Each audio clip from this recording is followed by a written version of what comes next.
Welcome to Driven, the Unscripted Success podcast, with your hosts, Mike Manino and Nareman Hamdan, bringing you insights and stories on achieving personal, professional, and financial success. Hey guys, I'm Nareman Hamdan, and this is Driven Unscripted Success podcast.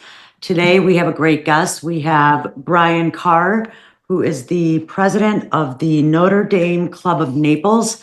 He has 25 plus years in business development. Hey Brian, how you doing? Good morning. How are you? Good. It's good to have you on. Appreciate it. And I'm assuming you're zooming in from Naples as well.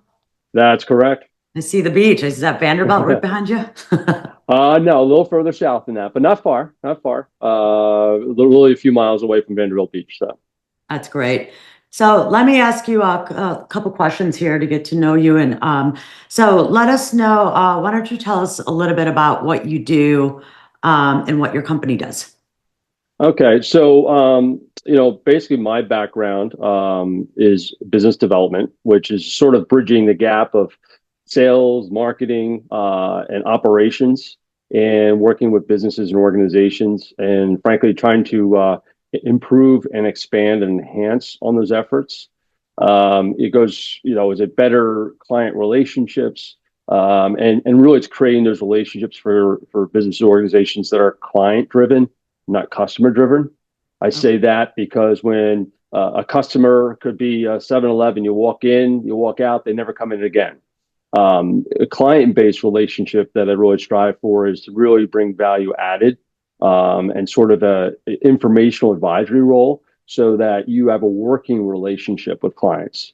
It depends if you're B2B, B2C, what have you. But even the B2C, you want to give people that feeling, that touch, despite all our great digital marketing technology today, that they're the one and only in that moment in time, and that you're serving either their needs, their wants, or sometimes their desires. So hopefully that gives you a good idea. Yeah, it makes sense. You're basically a connector. Yes, so absolutely. That's wonderful. So if someone was listening to us now and wants to get better, let's say at business development, and what would you suggest they do? What tips would you give them to get better at that? Well, I think first of all, and the first thing I do is look at what you got. What are your existing assets? And look at, okay, what's performing well for you? Obviously, there's going to be a note of what you'd like to perform better, but is it really effective? You can drill down. I mean, you can start with, as everyone pretty much has a good social media presence today, look at your social media channels. Look at your, what I call social media stack. So we have Instagram, we have Facebook, we have Twitter, the list goes on, right? But where are you meeting your constituency or your client interests? Is it Twitter versus Instagram? Well, maybe Twitter tends to have a great lean towards news, information, sports, where Instagram may be more of they want to see content, they want to see videos. You really need to look at, where's the best forum and channels in your social media stack, and that's where you should focus your efforts. It can be elsewhere too. If you have a CRM, what are you using? How highly engaged is that? But then also sometimes it's just more fundamental. A lot of people in this day and age, again, of technology, they still like the human touch. Right. I've trained many people in many regards, and for years it was okay. Well, we sent them an email, and then I asked them to say, okay, what's next? And they said, well, I sent them an email. Well, that's not a result. And I always said that, well, if you have to write more than probably 3 lines in an email, you probably need to pick up the phone and actually talk to that person, especially if you're looking to further develop or create a really sound working relationship. True. Because I mean, it's sure you could send an email like you said, but you do have to be able to get on the phone and talk to them because people's needs change, and as social media changes and different marketing technology changes, then you need to speak to your client to figure out what he's thinking and what his ideas are now and what he wants to get into. So Absolutely. you agree with that. And that is done much easier over the phone or in person, as opposed to emails all the time. And then And there's, look at it this way too. And we're in the age of automation, right? Whether it's AI and it's automated emails and you've got your Mhm. database. Yes, surely that's a great way to onboard people. But if you really want to make a difference, it's knowing the difference, the balance of the automation with the human component.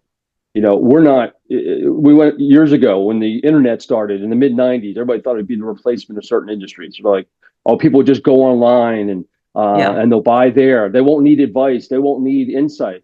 Well, actually, they do, because now especially the internet is so vast with information. Do we know it's true? Do we know it's valid? That's another story for another Is a day. valid point. But it's a huge sea of information, and oftentimes it's great for gathering information. But when you want to navigate it and really make decisions for your business, or for yourself as an individual, it's nice to have somebody, if you will, standing over your shoulder saying, "Well, that's what this means," and then here's some things you should look at underlying.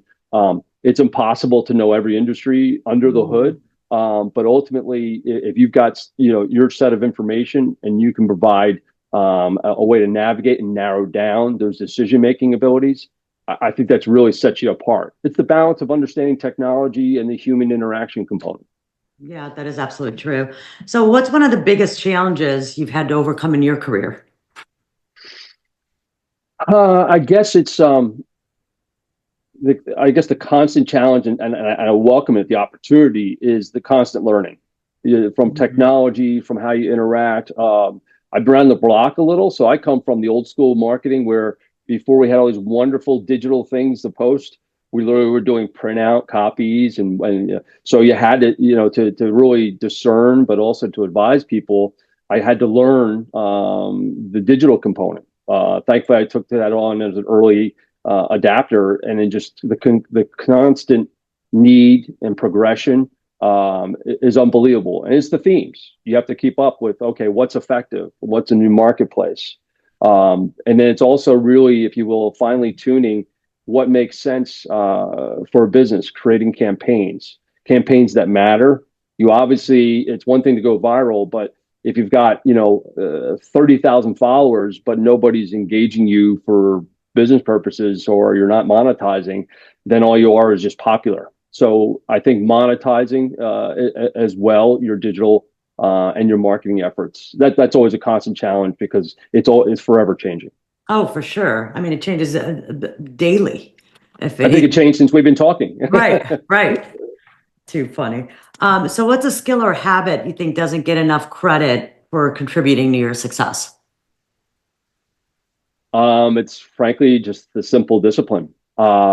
It's, everybody by now knows well about LinkedIn, but it's understanding that I've got to set my day.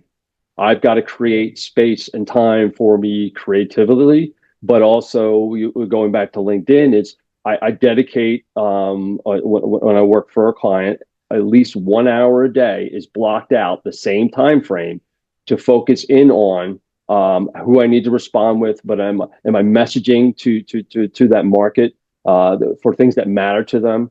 I'm not Mhm. trying to sell them. I'm trying to be a center of influence. So then when they do need something, they know they can come back to me. And thankfully, I've had success in that past. I was able actually to make one client the number one healthcare influencer on LinkedIn not so long ago. And that was just frankly just getting in touch with people who are in practice and understanding them, and then relating that back to the company. This is where we need to be to provide answers. And again, that starts with the messaging.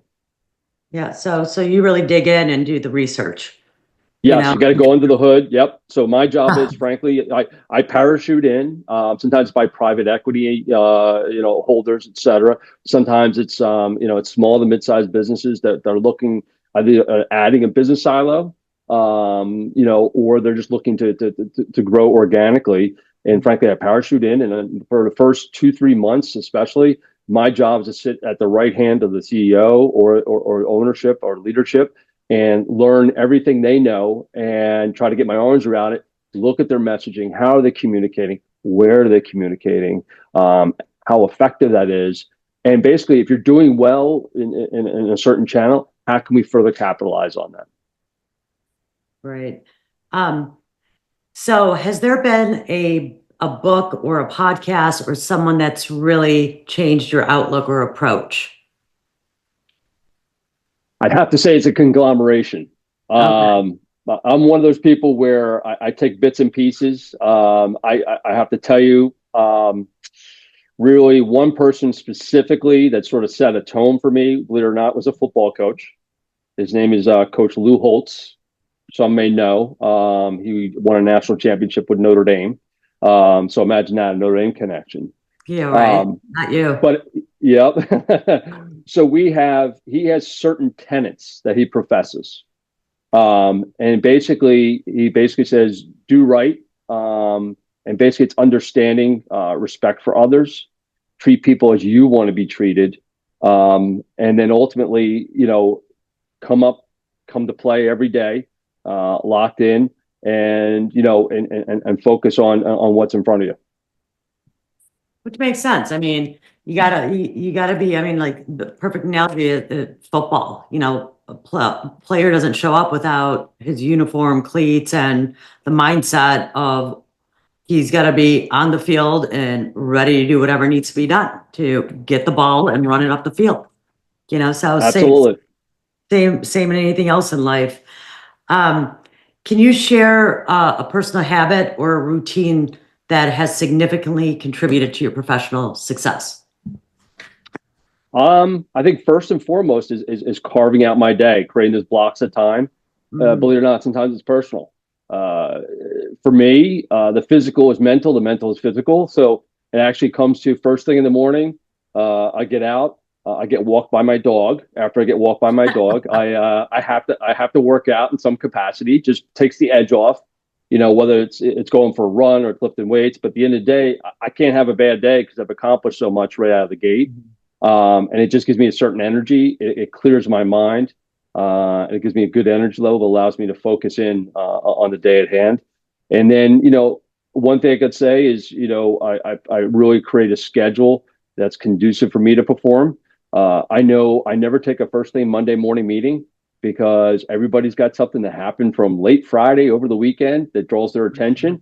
So usually 1:00 Eastern or later is when I'll do my first meetings, and sometimes Mondays are open fine because everybody needs that time. And I think it's just understanding, compartmentalizing time to be effective. It's a discipline. It doesn't always work like that. Some things come to rise. But I would probably say that's probably the best practice I've had. That's good. It's just getting into a routine of, you gotta take care of your health in order to be able to perform. Yeah, we're in the long game. Absolutely. Yep. Yeah, and then you need to be disciplined in order to continue with your time management and your tasks. So totally on board with that. So it sounds like things are going well for you in your business. As you're looking towards the future, I was wondering if or how you create passive income, or if you have invested in the past. So what do you do for passive income? Ultimately, I have a few things that I've worked on over the years. Some of the opportunities I've walked into, equity's been involved, in addition to, current compensation, so that I had a long-term stake in building out, the contract work I did. So that's been a good component of it. I have some royalties, some small, if you will, retainers as well too. That at a moment's notice I can again parachute in and help some companies. Probably the longest one going now is probably about 6 years old, off the top of my head. It's frankly, I make that sort of a flexible arrangement because what I like doing is seeing a result and impact of my work. So it sort of lets me help out the little guy. I always favor bringing the Fortune 500 solutions to the little guy. And with technology, what have you, I can leverage a lot of things at a low cost threshold, but bring a lot of benefit. So that's how I look at it. That's good. So when you're managing finances is crucial both in business and in personal life. How do you approach financial planning to ensure stability and growth in both areas? I think, you do your best to project That can be tricky. I think ultimately too, I tend to err on the conservative side. I just help in my capacity as president of the Notre Dame Club of Naples. We just ran a big event a little less than 2 weeks ago. Some people may know a gentleman by the name of Riley Leonard, who was the quarterback that led Notre Dame to the national championship game.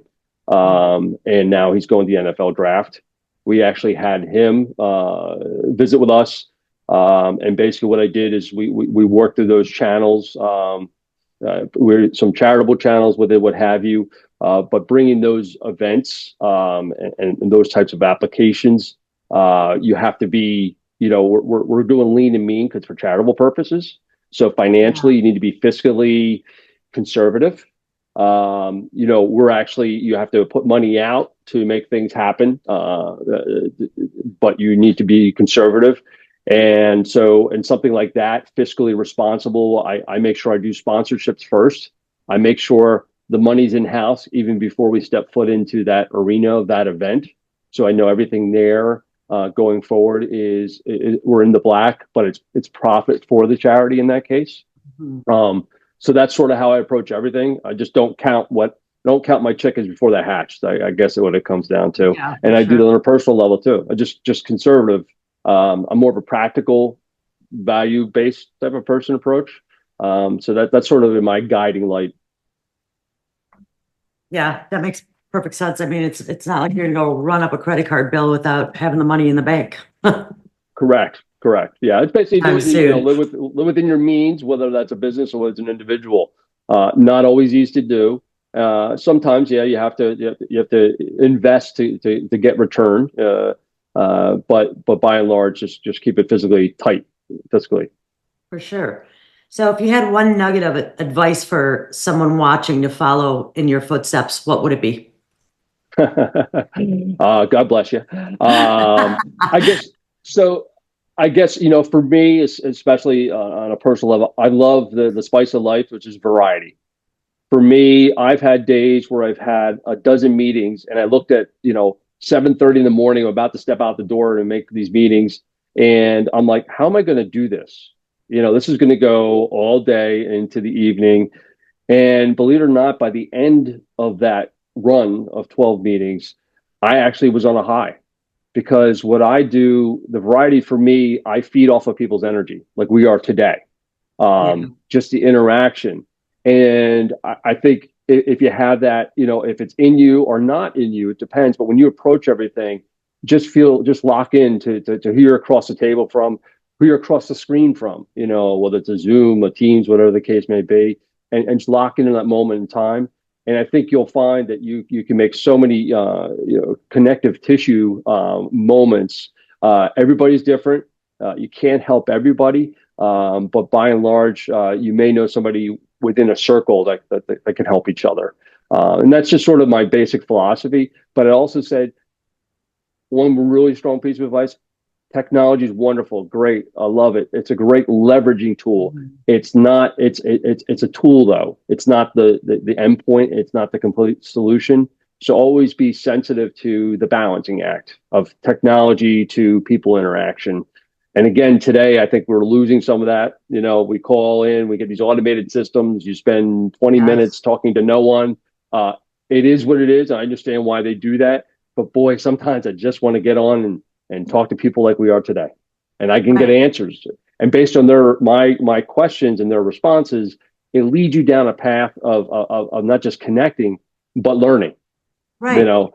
They make you a sharper razor. Everybody brings, if you will, brings their tool, and we're all sharpening those tools when we interact like this and share ideas. And there's no monopoly on those. So, absolutely, it's just and then it gives you more to think about, that you haven't maybe thought about, which is nice.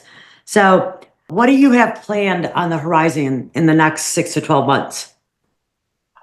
Well, funny you should ask. So, I'm looking at, I have some opportunities that have been presented to me, but ultimately I'm looking on possibly creating what I do on a much larger scale, and bringing, I've done a lot of consultancy work. I've had people under me over the years, but because of family and personal life, I sort of downtoned it. in recent years. But now it's sort of a new dawn for me as far as bringing this to this model of mine to a much larger scale, just meaning, more greater bandwidth, but also greater reach. That's wonderful.